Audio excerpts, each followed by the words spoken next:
This conference will now be recorded. Okay, this is the completion of a Section 21 notice. So when the Section 21 notice expires, you then obviously have to start court proceedings if the tenant hasn't left. Now, the one I'm explaining today, which is the N5B, which is the short acronym for the court form. It's where you have all the paperwork. So if you don't have all the paperwork in relation to the questions that they're asking, then you won't use an N5B. You would use an N5 and an N119 because there will be a court hearing. In this particular scenario, if you have all the evidence of what you should have done, then in theory there should be a court hearing because the judge will be able to look at your paperwork and say, yep, you are entitled to possession because you've got A, B, C, D, E, F, G, for example. So this is where you have all your paperwork in place and you have evidence of all your paperwork. So from that perspective, it should be relatively straightforward. As I was saying before, some of the people arrived, this is really a relatively straightforward process. It might look quite daunting when you first stare at the form, but actually it's only asking for information that you have to hand. If you don't have the information to hand, then it's very likely that you won't be able to use this court process. In terms of the N5B, you would have to go down the other route, which is the N5 and N119. So this is, let me just see if I can get my drawing pens working because that's probably quite important. So apologies, my drawing tools. Let's see if this works. Okay, so I should have a spotlight. Hopefully that works. I think the problem with the spotlight is that I can't scroll down. So, okay. I'll probably have to interchange between the spotlight and the cursor. So this is the N5B. Again, I think I'm pretty much talking, I only deal with English agents because obviously Wales has a different set of rules. So hopefully, if you are if you are unlucky enough to have a Welsh property that you manage, then obviously this isn't relevant to you. This is only for English properties. So as you can see in the first question here is very simple, is this in England? So if it's based in England, then in that sense, you would tick yes. If you tick no, then you would not be able to use it. Welcome, Tom and Charlie. Let me just mute you both. Oh no, Tom's done it. Welcome, Tom. Welcome, Charlie. So yeah, the first question is nice and simple in that sense. Underneath that is enter the full name of the claimants. So that is the landlords. You don't do it, just to make you aware, and I've seen it a couple of times in my lifetime, that this is the landlord completing this. You can obviously assist the landlord in completing this, but your details won't go anywhere on this paperwork at all as the agent. So enter the full names of the claimants, and that is the landlord's details. Now, basically, I would just replicate what's on the tenancy. So even if the names of the landlords have changed, as in maybe they've now become married, so they were a maiden name, now they're a married name, I would possibly just put it as exactly the same as the tenancy. The reason why, it just creates confusion, ambiguity, all those types of scenarios. So I would just copy the landlord's details into the claimant box exactly how they come or how they're stated on the tenancy. That's the easiest way of doing it. As soon as you start creating any ambiguity about changes of surnames because they've got married or whatever, then potentially you create ambiguity in that sense and create confusion in the courts, and that's the last thing you want to do. Enter the full names of the defendants, which obviously is the tenants, and again that's nice and straightforward. You just copy exactly the tenant's details off the tenancy. Now, just to make you aware of it, sometimes there's not logic in court paperwork, and you'll see that later on. So from a legal perspective, if you've got 6 tenants on your tenancy agreement, you would only enter the first 4 names on the tenancy agreement onto this particular form. Because to hold an interest in land, the maximum number of people that can hold it is 4. So in this particular scenario, the defendants for this would be the first 4 named on the tenancy agreements as tenants. So it's not that likely you're going to get many tenancies where there are more than 4 tenants, but if you did, then that's what you would do. You would only name the first 4 tenants on your possession claim form.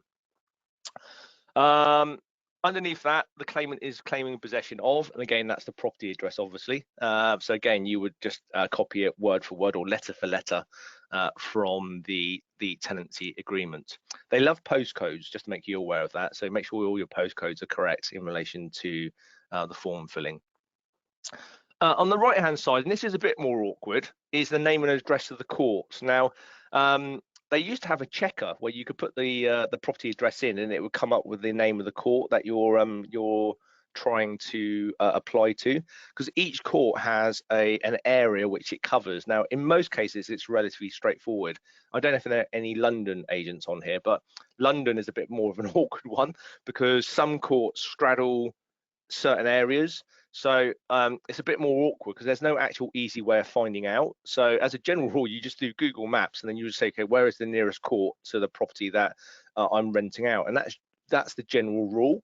But you can always phone them and ask them to say, look, I've got a property in BH12, for example. Is that covered by your county court? Which in my example would be Bournemouth and Poole, which I know is going to be my local court. But obviously some are a little bit harder, especially in London. So if you have any doubt, then just ring the local court and say, look, I've got a property here. Obviously you don't want to send the paperwork to the wrong court because you'll get it sent back. Let's say it's the wrong court, you've got to send it to Barnet Court or Willesden Court. Because I was there recently where Willesden and Barnet Court are quite confusing in which court covers the area for which a property is located in. So always double check that because it could just delay your application by a couple of days because they just send it back to you. Some courts are a bit more efficient and they will send it on to the relevant court, but some courts are a pain in the proverbials and they will send it back to you, which isn't great, but that's how it works sometimes, sadly.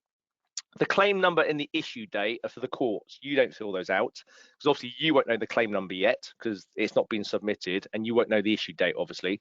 So those two boxes here and here are for the courts to fill out, not you as the landlord or agent. The same applies here. Fee account number, that's for solicitors. So solicitors will then be charged direct from the court. So again, that's not those three boxes there are not for you to fill out as the landlord or agent. Let me just change my drawing pen. I'll have to go back. So I'll scroll down to the bottom. So let me just go back to the drawing pen. Again, this one here is not relevant to you, the help with fees. The court fee is £355, so you can fill that in. The legal representative costs, you can put any amount in there you wish, really, but the courts will only award you about £80 if you were using a solicitor. So yeah, if you want to put if you are using a solicitor and they charging you £600, you could put £600 in there, but it's highly unlikely you would get that. I think they give you about £70 or £80 if you're really lucky, as a general rule. But again, if you never ask, you'll never get. So as always, that's what I've certainly learned over the last couple of weeks going to court. So yeah, you can certainly ask for an amount, but you will only probably get a minimal amount in terms of legal costs for filling out this form and representing you at court if you do need a solicitor to represent you. And then there's the total amount. So you put the total amount in. This bit here is for the courts to fill out, not you as. So this particular form will then go when you've completed this form and all the evidence that's required. This form will then go to the defendant for them to complete, or for them to look at and make any comments. And that's a date that the courts will put in there for the tenant to return the forms by. So again, that's not anything for you to worry about at the current time.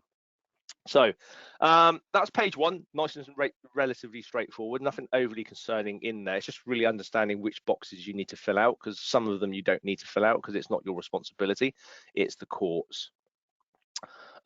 Page two is, again, the claimants, obviously the landlords. So you put the landlord's details in. So if there are two landlords, you put first claimant and second claimant. So again, that's relatively straightforward. So I'm not going to overly complicate that, because the only issue is that if you've got more landlords than three. So I think it's a maximum of three you've got here. And as I said to you earlier, 4 people can hold an interest in land. So I'm not too sure why they've not put 4 boxes in there. They've only put 3. But yeah, it's a bit strange. But if you've got a fourth landlord, then you're going to have to do a separate bit of paper saying there's a fourth claimant. It's very unusual to have 4 landlords, but if you did, then you would need to put all 4 landlords onto this particular form or onto the N5B, but they only give you space for 3. That's the common sense of the courts, obviously. So if you had a fourth landlord, then I would include their details on a separate bit of paper. That's fine, you can do that. That's always what you should do. If there's any other things that you need to include in the paperwork, I would always have please see separate sheet. And that's what you would do here. You would put the fourth landlord on a separate sheet. They would be the fourth claimant.